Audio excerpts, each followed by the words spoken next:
అందరికీ నమస్కారం. Robo news channel కి స్వాగతం. మునిసిపల్ ఓటర్ లిస్టులో తప్పుడు తాడకా ఉన్నాయని సవరణలు చేయాలని సబ్ కలెక్టర్ కు వినతిపత్రం ఇచ్చిన భారతీయ జనతా పార్టీ నాయకులు. పోయినసారి అసెంబ్లీకి సంబంధించిన దాంట్లో ఎంపీ ఎలక్షన్ కి సంబంధించిన దాంట్లో మాత్రం ప్రతి దాంట్లో తండ్రి పేరు భర్త పేర్లు ఉండే. ఇప్పుడు ఈ మున్సిపాలిటీకి సంబంధించిన దాంట్లో ఎందుకు లేదో అర్థం కావటం లేదు. దీని విషయం మేము సబ్ కలెక్టర్ గారికి మీటింగ్ లో తెలియజేయడం జరిగింది. పరిశీలిస్తా కానీ సాధ్యం కాదు అని చెప్పడం జరిగింది. వేరే వార్డుల ఓటర్లు మాత్రం ఏ వాడి ఆ వార్డుకు మాత్రం పొందుపరుస్తామని చెప్పడం జరిగింది. కానీ ఒక మున్సిపల్ అధికారులు ఎవరైతే ఈ ఓటర్ లిస్ట్ చేసిండ్రో బిఎల్ఓలు అందరూ ఒకసారి మరొకసారి ప్రతిదీ పరిశీలి చేసి ఎలాంటి మిస్టేక్ లేకుండా 10 తారీఖు నాడు ఓటర్ లిస్ట్ ఫైనలైజ్ చేయాల్సిందిగా విన్నవిస్తున్నాం. లేకుంటే ఆందోళన చేపడతామని తెలియజేస్తున్నాం. నీళ్లు రావడం లేదని కాగజ్ నగర్ మున్సిపల్ ఆఫీస్ ముందు బైఠాయింపు సమస్యలని పట్టించుకోను వారు లేరని పలువురు తమ ఆవేదన వ్యక్తం చేశారు.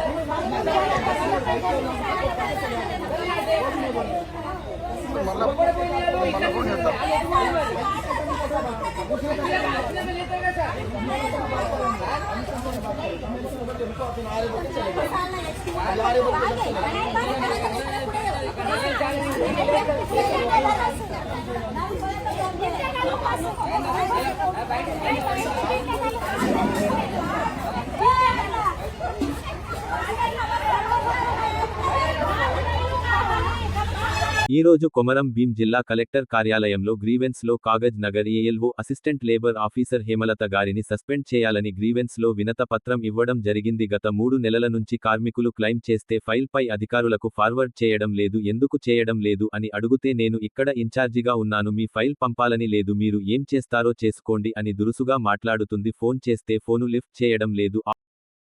కలెక్టర్ ఆఫీస్లో కలెక్టర్ గారికి వినతి పత్రం ఇవ్వడం జరిగింది.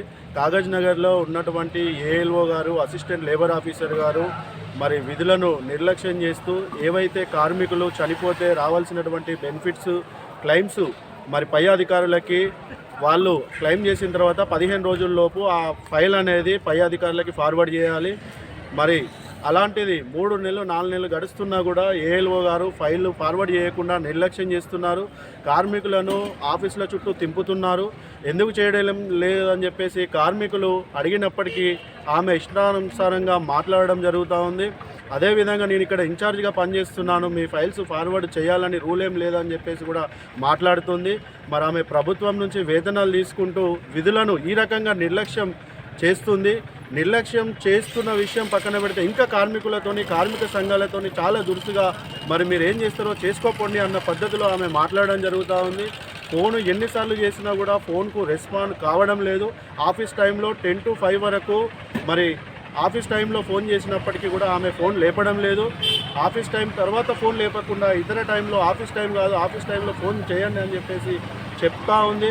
ఇదే విషయం పై అధికారులకి జేసీఎల్ గారికి కూడా 2-3 సార్లు మేము ఫిర్యాదు చేయడం జరిగింది. అయినప్పటికీ కూడా ఆమె పద్ధతి ఆమె తీరు మారడం లేదు. కార్మికులు మాత్రం రెక్కాడితేనే డొక్కాడనటువంటి ఈ భవన నిర్మాణ కార్మికులు ఒకరోజు పనిచేస్తేనే వాళ్ళు ఆ కూలితోని పొట్ట గడపాల్సిన పరిస్థితి ఈ కార్మికులకు ఉంటుంది.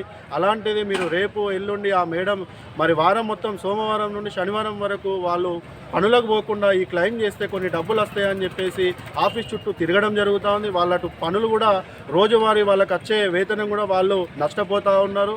అదేవిధంగా ఎన్నిసార్లు ఫోన్ చేసినప్పటికీ కూడా రెస్పాండ్ కావడం లేదు. ఇలాంటి అధికారిని తక్షణమే జిల్లా కలెక్టర్ గారు జోక్యం చేసుకొని ఈమెని సస్పెండ్ చేయాలి. వెంటనే లేని పక్షంలో జిల్లా కేంద్రంలో ఆందోళన కార్యక్రమాలు చేపడతాం. అదేవిధంగా కార్మిక సంఘాలతో కార్మికులను అందరినీ కూడా ఐక్యం చేసుకొని జేసీఎల్ ఆఫీస్ ముంగడ కూడా ఆందోళన కార్యక్రమాలు చేపడతాం. అయినా ఇలాంటి అధికారిని ఈ హేమలత మేడం గారిని సస్పెండ్ చేయకపోతే వెల్ఫేర్ బోర్డు దగ్గర కూడా మేము హైదరాబాద్ వెళ్ళి కూడా కార్మికులతో కలిసి అక్కడ కూడా మేము ఆందోళన కార్యక్రమాలు చేపడతామని చెప్పి ఈ సందర్భంగా సిఐటియుగా మేము డిమాండ్ చేస్తాం.